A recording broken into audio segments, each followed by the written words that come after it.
کہ رزق کی تنگی ہو تو ہمیشہ باوضو رہا کریں، آپ کے رزق میں برکت آ جائے گی، وسعت ہوگی۔ کسی اور روایت میں معصوم سے منقول ہے کہ امام نے فرمایا وقت آخر میں مومنین کے پاس، مسلمانوں کے پاس ایمان گویا کہ آگ کے انگارے کی طرح ہوں گے، جس کو ہاتھ میں اٹھایا گیا ہو۔ ہاتھ میں آگ کا انگارہ تو نہیں رکھ سکتے، کسی بھی وقت پھینک سکتے ہیں۔ اسی طرح آخری زمانے میں امت صبح مومن ہوں گے، ظہر کے ٹائم پر دین سے خارج ہوں گے، عصر کے ٹائم پہ دوبارہ دین میں داخل ہوں گے، مغرب کے ٹائم پہ پھر سے دین سے خارج ہو گئے ہوں گے، عشاء کے ٹائم پہ دوبارہ حاضر ہو گئے ہوں گے، دین میں داخل ہو گئے ہوں گے، صبح کے ٹائم تک دوبارہ نکل گئے ہوں گے۔ کیوں؟ یعنی اس حد تک مومن رہنا، ایمان پہ برقرار رہنا مشکل ہوگا، وہ اس حد تک خطرناک زمانہ ہوگا۔ پھر راوی نے سوال کیا ہے، مولا پھر اس زمانے میں ایمان پہ کیسے برقرار رہیں؟ دو چیزیں بتایا ہے امام نے، بیان فرمایا ہے۔ ایک یہ کہ وہ اجتماعات جس میں گناہ میں مبتلا ہونے کا اندیشہ تک ہو، وہاں پر شرکت نہ کریں، وہاں پہ نہ جائیں، ایک۔ دوسرا، ہمیشہ باوضو رہا کرے تو گناہ سے بچ جائے گا اور دین پر، ایمان پر برقرار رہے گا۔ اس حد تک باوضو رہنے کی فضیلت بیان ہوئی ہے، لہٰذا ہم وضو کرنے میں بھی امام کی پیروی کریں، ایک۔ دوسرا، اب جو ہے امام وضو فرمانے کے بعد مسجد کی طرف تشریف لاتے ہیں نماز پڑھنے کے لیے۔ کل ائمہ کی حالت زندگی دیکھ لے، واجب نمازیں مسجدوں میں جا کے پڑھا کرتے تھے۔ اب اس سے دوسرا درس ہمارے لیے، یہ ان مومنین کے لیے بھی ہے، میسیج جاتے ہیں جو یہ دعویٰ کرتے ہیں کہ ہم محب اہل بیت ہیں، لیکن مسجد کا دروازہ کس طرف ہے دیکھا نہیں ہے۔ امام حسن مجتبی مسجد کی طرف جاتے ہیں، کس طرح؟ یہ ندا دیتے ہوئے، الہی ضیفک ببابک، اے پالنے والے، اے پروردگار، تیرا مہمان تیرے دروازے پہ آئے ہیں۔ یا محسن قد اتاک المسیء، اے احسان کرنے والے ذات، خطاکار تیرے دروازے پہ آئے ہیں۔ انت المحسن وانا المسیء، تو احسان کرنے والا ہے لیکن میں خطاکار ہوں۔ وتجاوز عن قبیح ما تعلم منی، اور ان قبیح چیزوں کو جن کے بارے میں سوائے تیرے ذات کے علاوہ کسی کو علم نہیں ہے تو بخش دے۔ امام حسن مجتبی کے جو کہ معصوم عن الخطا ہے، اس ہستی کی خدا سے راز و نیاز اس طرح کہ میں خطاکار تیرے درگاہ میں آیا ہوں، لیکن ہم تو تیرے درگاہ میں آتے ہی نہیں ہیں، پہلے تو آتے ہی نہیں ہیں، پھر آئے تو بھی مستقل نہیں ہے، اور تیسرا ہمارا یہ بھی کہ ہم ان کو اہمیت نہیں دیتے ہیں۔ مسجد میں جانا، امام حسن مجتبی خدا سے اس طرح راز و نیاز کرتے ہیں، پار الہ میں خطا کر، گناہ تو ان سے سرزد ہوتا ہی نہیں ہے، یعنی اس طرح۔ کیوں؟ اس سے یہ سمجھانا چاہتے ہیں ائمہ اہل بیت جن کو علم و فضل میں کمال کے درجے پر خدا نے رکھا ہے، وہ مقام مناجات میں اپنے آپ کو ادنا ترین فرد شمار کر کے مناجات کرتے ہیں۔ یہی مناجات آپ دعائے کمیل، اسی مولا کے والد گرامی جسے منقول ہے، وہ بھی اسی طرح مناجات فرماتے ہیں، الہی انا عبدک الضعیف الذلیل الحقیر، تیرا ناچیز ضعیف بندہ۔ اور اسی طرح آپ دعائے عرفہ، امام حسین اسی کا یعنی حسن مجتبی کا بھائی، اس کا بھی مناجات کا انداز یہی ہے، پالنے والے، ہمارے نیکیاں جو ہم نے کی ہے وہ تو تیرے درگاہ میں لانے کا لائق ہی نہیں ہے، مولا اس طرح مناجات فرماتے ہیں۔ بس ہم بھی تو اس کو ماننے والے ہیں، ہمارا فریضہ کیا ہے؟ چلو اس لیول تک ہم مناجات نہ کر سکیں، اس لیول تک ہمارا کمال معرفت نہ ہو، تو کم از کم 5 وقت کی نماز مسجد میں آ کے ہم پڑھ سکتے ہیں، یہ ہمارے اوپر فرض ہے، ٹھیک۔ اور دوسری چیز، اب امام نماز کیسے پڑھتے تھے؟ امام مقام نماز میں کس طرح حاضر ہوتے تھے؟ روایات کے جملات ہیں، جب امام نماز کے لیے کھڑا ہوتے تھے، قیام کرتے تھے، گویا کہ جس طرح خزاں کے موسم میں ہوا سے پتے ہل جاتے تھے، اسی طرح امام کے اعضائے بدن ہلنا شروع ہو جاتے ہیں۔ خشیت الہی میں جسم امام میں لرزہ طاری ہو جاتے ہیں۔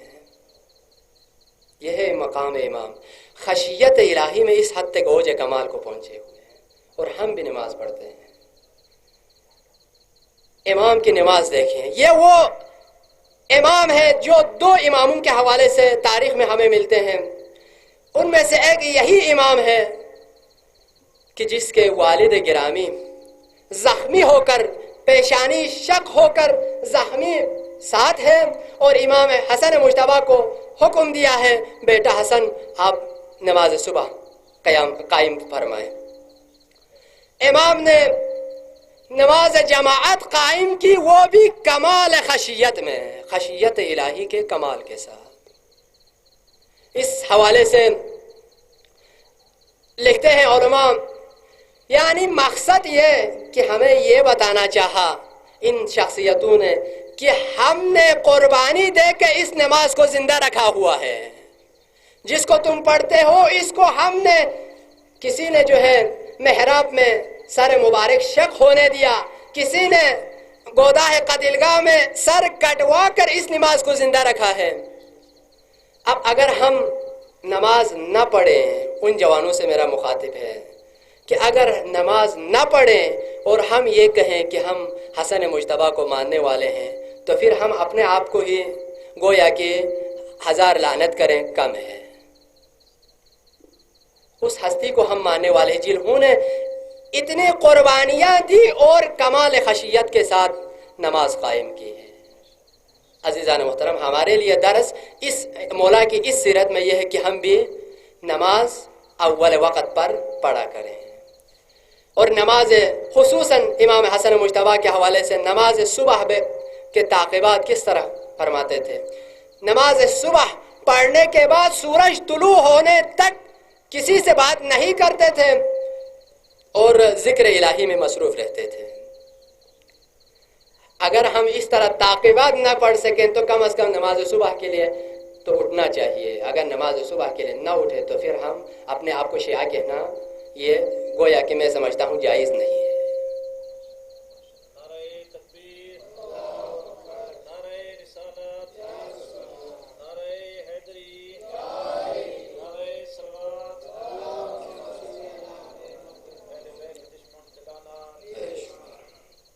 اور تیسری چیز جو ہم امام کے جو حقوق اللہ ہے اسی پہ بات کر رہا ہوں، ایک ہی پہلو ہے، 5 چیزیں، انہی میں سے تیسرا، اب امام جو ہے تعقیبات نماز پڑھتے ہیں نا، تعقیبات نماز میں تلاوت قرآن یہ سنت ہے۔ امام تلاوت قرآن فرماتے ہیں، کس طرح قرآن کی تلاوت فرماتے ہیں؟ روایات کے جملات ہیں، امام ہر آیت پہ تدبر کرتے ہیں، غور و فکر کرتے ہیں، اور جو قرآن میں تقریباً 200 سے زائد مومنین کو خطاب ہے، یا ایھا الذین آمنو، اے ایمان والو، جو آیتیں مومنین سے مخاطب ہے، ان آیتوں میں سے ہر آیت پڑھتے ہوئے امام وہ آیت پڑھنے کے بعد فرماتے ہیں لبیک اللہم لبیک۔ یا ایھا الذین آمنو کے آیت پڑھتے ہوئے انتہا پہ پہنچ کے مولا فرماتے ہیں لبیک اللہم لبیک، اے پالنے والے ذات، مومنوں کے سردار حاضر ہے اس حکم پہ عمل کرنے کے لیے۔ امام کا انداز تلاوت اس طرح ہے۔ ہمارا انداز تلاوت، ہم تو صرف ختم کرنے کے موڈ میں ہوتا ہے، تیزی سے ختم کریں، کسی بھی طریقے سے ختم کرنے پر ثواب ہے، یا پھر تدبر اور تفکر کرنے پر۔ قرآن نے تو ہمیں تفقہ کرنے کا حکم دیا ہے، قرآن تو ہمارے ہدایت کے لیے آیا ہے، نہ کہ ختم کرنے کے لیے۔ عزیزان محترم، بس ہمارا ذمہ داری کیا ہے؟ ہم تلاوت کس طرح کریں؟ کم از کم 100 آیتیں پڑھیں تو کم از کم 3 آیتوں پہ ہم ترجمے کے ساتھ تدبر کریں۔ اور دوسرا یہ کہ جو قرآن ہی نہیں پڑھتے ہیں، قرآن کم از کم سیکھ کے پڑھا کریں۔ جنہوں نے سیکھا ہے وہ بھی نہیں پڑھتے، خصوصاً ماہ مبارک رمضان میں نے تو یہ فضیلتیں آپ لوگوں کے خدمت میں عرض کی ہے۔ ایک آیت پڑھیں تو کل قرآن پڑھنے کا ثواب ملتا ہے ماہ مبارک رمضان میں. ماہ مبارک رمضان کو ربیع القرآن جسے کہا گیا ہے، قرآن کی بہار، اس حد تک خدا نے اس مہینے میں فضیلت رکھی ہے. لہٰذا کم از کم تدبر و تفقہ کے ساتھ ہم قرآن کی تلاوت کرنی چاہیے. 3 اور چوتھی چیز، امام حج فرماتے تھے. امام حج کس طرح فرماتے ہیں؟ واحد امام ہے جس کی حالت زندگی میں ہمیں ملتے ہیں. 47 سال امام کی کل عمر ہے. 3 ہجری 15 رمضان المبارک کو امام کی ولادت ہوئی ہے، 50 ہجری کو امام کی شہادت ہوئی ہے. 47 سال عمر ہے. اسی 47 سال عمر میں 25 حج کی ہے، وہ بھی پیدل. مدینے سے مکہ 25 حج پیدل کی ہے. امام سے پوچھا بھی ہے، مولا آپ نے اتنے حج فرمائے ہیں پیدل وہ کیوں؟ فرمایا جب میرے رب نے اپنے در پہ مجھے بلایا ہو میں چل کے نہ جاؤں یہ مجھے حیا مانی ہوتا ہے. اس حد تک کمال معرفت، کمال اطاعت. آپ دیکھیں کل کمال اگر کسی بھی حکم میں دیکھنا چاہو تو آپ کو انہی ہستیوں میں نظر آئیں گے کہ اس شخصیت نے اس چیز میں کمال تک پہنچایا ہے، اس نے اس حکم کو کمال تک پہنچایا ہے، اس نے اس کو کامل تک پہنچایا ہے. وہ عظیم شخصیت ہے. اب ہمارا ذمہ داری کیا ہے؟ جو صاحب استطاعت ہے کم از کم واجب ہے، ضروری ہے زندگی میں کم از کم ایک دفعہ حج کریں، ضروری ہے. اور جو استطاعت نہیں رکھتے تو کیا وہ بھی ثواب حج سے محروم ہو جائیں گے؟ نہ، خدا نے ہر چیز کے لیے آسانی بھی رکھی ہے. وہ کیا ہے؟ ہر گھر میں کعبہ موجود ہے، ہر گھر میں. وہ کون ہے کعبہ؟ کیا ہے؟ والدین. والدین آپ کے گھر میں، ہر ایک کے گھر میں والدین موجود ہے. والدین آپ کے لیے کعبہ کا حیثیت رکھتا ہے. خلوص کے ساتھ، روایت کا جملہ ہے، خلوص کے ساتھ رضایت خداوندی کے لیے والدین کے چہرے کو مسکراتے ہوئے دیکھنا 2 حج مقبول کا ثواب رکھتا ہے. خدا نے آپ کو محروم نہیں رکھا. اب یہ ہم کر سکتے ہیں. اگر ہم ان کو، اگر والدین کو ناراض کرائیں اتنا ہی اس کا گناہ بھی ہے. تو جو والدین موجود ہے ان کی یہ ہے. لیکن جن کے والدین دنیا سے فوت ہو گئے ہیں، بزرگان تو یہی کہیں گے نا کہ ہمارے والدین تو نہیں ہیں، لہٰذا ہم اس سے محروم رہنا. آپ اپنے والدین کے قبر پہ جا کے فاتحہ پڑھنا، ان کو یاد کرنا، آپ کے لیے وہی ثواب ہے جو زندہ والدین کے لیے ہے. ان کو بھولنا نہیں چاہیے. اب سیرت حسن مجتبیٰ جو 25 حج کی ہے، اگر اس ثواب کو اگر آپ بھی حاصل کرنا چاہتے ہیں تو اپنے والدین کے ساتھ نیکی کریں. 3 4 اور آخری چیز، امام کی زہد و تقوی. زہد امام کس طرح تھے؟ امام جعفر صادق علیہ السلام امام حسن مجتبیٰ کے حوالے سے فرماتے ہیں کان ازہد الناس و اتقى الناس و اعبد الناس. حسن ابن علی لوگوں میں سب سے زاہد ترین شخصیت حسن ابن علی تھے. لوگوں میں سب سے عابد ترین شخصیت حسن مجتبیٰ تھے. اور لوگوں میں سب سے متقی شخصیت حسن مجتبیٰ تھے. کس طرح؟ خود وہی کھانا کھاتے تھے جو ان کا والد بزرگوار کھایا کرتا تھا، وہی نمک اور وہی روٹی. لیکن غریب اور غربا جہاں سے کھانا کھاتے تھے اس دسترخوان کا نام دسترخوان حسن مجتبیٰ ہے. جو بھوکے مسافر آتے تھے ان کی پناہ گاہ، ان کے لیے زاد و راہ جہاں سے انتظام ہوتے تھے، اس در کا نام، اس گھر کا نام خانہ حسن مجتبیٰ کہا جاتا ہے. اس حد تک قربانی ہے. جیسا کہ ایک راوی روایت کرتے ہیں کہ مجھے حکم دیا بازار سے کوئی چیز لے کے آئیں، کھانے کی چیزیں. میں نے امام نے جو رقم دیے تھے اسی حساب سے میں نے کھانے کی چیزیں مہیا کی. اب وہ رکھے جو دسترخوان امام کے جو اسی ترتیب سے لوگوں کو کھلاتے تھے وہاں پہ بچھایا، لیکن خود امام نے نمک اور روٹی کو اٹھایا، یہی کھانا شروع کیا. اس راوی نے سوال کرنے والے نے سوال کیا، مولا آپ نے دوسرے چیزیں کیوں تناول نہیں فرمایا، یہ چیز کیوں تناول فرما رہے ہیں؟ مولا نے فرمایا مجھے یہ چیز پسند ہے. کیوں؟ اس لیے کہ یہ غریب غربا اور فقراء مساکین کا کھانا یہی نمک اور روٹی ہے، لہٰذا میں یہی غذا پسند کرتا ہوں. اب آپ یہ نہ سمجھے دسترخوان حسن مجتبیٰ ہے تو اس کا مطلب مولا خود بھی عیش و عشرت کے کھانے کھاتے ہو نا. امام کا کھانا وہی کھانا تھا جو ان کے والد بزرگوار کا ہوا کرتا تھا، لیکن کھلاتے تھے، لوگوں کو دیتے تھے. ہر ایک کو امام حسن مجتبیٰ کے دسترخوان سے سیر ہو کے چلے جاتے تھے. امام کے اسی میں انفاق فی سبیل اللہ، غریب غربا کو دیکھنا. جیسا کہ ایک واقعہ ہے کہ ایک غلام کسی باغ میں کام کر رہا تھا، امام نے دیکھا وہ روٹی کھا رہے ہیں، ایک لقمہ خود کھاتے ہیں، دوسرا لقمہ ساتھ میں ایک کتا ہے اس کو کھلاتے ہیں. اسی طرح وہ کھانا کھا رہے ہیں، ایک لقمہ خود کھاتے ہیں، ایک لقمہ کتے کو کھلاتے ہیں. مولا نے بعد میں اس سے سوال کیا، اے غلام تم نے یہ کیوں کیا؟ تو اس نے کہا مولا مجھے شرم محسوس ہوئی اس حیوان سے، میں کھانا کھاؤں یہ بھوکا رہے.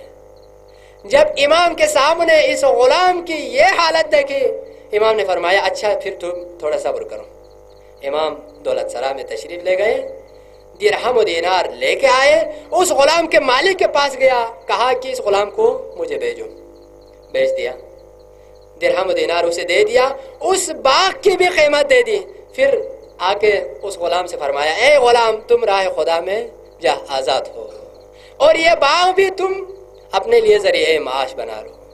یہ کہہ کے باغ کے ساتھ غلام کو دے دیا. یعنی اس حد تک دے دیتے تھے، دینے کے عادی تھے. بس ہمارا ذمہ داری کیا ہے؟ یہ ہے ہمارا مولا جس کے ہم اقتدا کرتے ہیں، جس کے ہم شیعہ ہونے کا دعویٰ کرتے ہیں. تو پھر ہمارا بھی کارنامہ اگر ان کے لیول تک نہ پہنچ سکے جو کہ پہنچنے والا نہیں ہے، لیکن کم از کم اتنا تک تو ہو کہ ہمیں ان کا شیعہ کہلانے کا لائق بنے. امام کی یہ قربانیاں ہیں، اس حد تک زہد و تقویٰ ہے، کم از کم ہمارا بھی دسترخوان ایسا ہو جس میں غریب غربا آ کے کھا سکے. ہمارا بھی زہد و تقویٰ ایسا ہو کہ معاشرے میں غریب غربا کہاں رہتے ہیں، ان کی ضرورت کیا ہے، ضرورت زندگی اس وقت کیا ہے، وہ کن مشکلات میں ہے، وہ ہمیں پتہ ہو. تب ہم کہہ سکتے ہیں ہم حسن مجتبیٰ کے شیعہ ہیں. اگر یہ چیزیں ہم میں نہیں ہیں تو پھر یہ کہنا شاید صحیح نہیں ہے. اسی طرح امام کی سیرت پہ تو اسی زہد امام پہ شیخ صدوق علیہ الرحمہ نے پوری کتاب لکھی ہوئی ہے. تو امام کی سیرت بیان کر کے ختم ہونے والے نہیں ہے. میں اسی پہ اختتام کرتا ہوں، ٹائم بھی کافی آ چکے ہیں، لہٰذا دعا کرتا ہوں.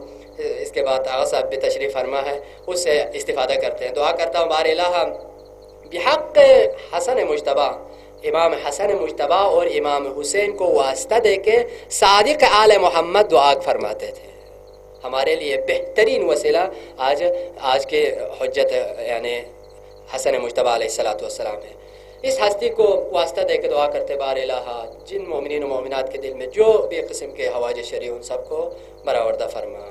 ہمیں حقیقی معنوں میں شیعیان علی، شیعیان حسن مجتبیٰ بن کے ان کی پیروی کرنے اور آخرت میں ان کی شفاعت ہم سب کو نصیب فرما. میں نبی محمد و آلہ و صحبہ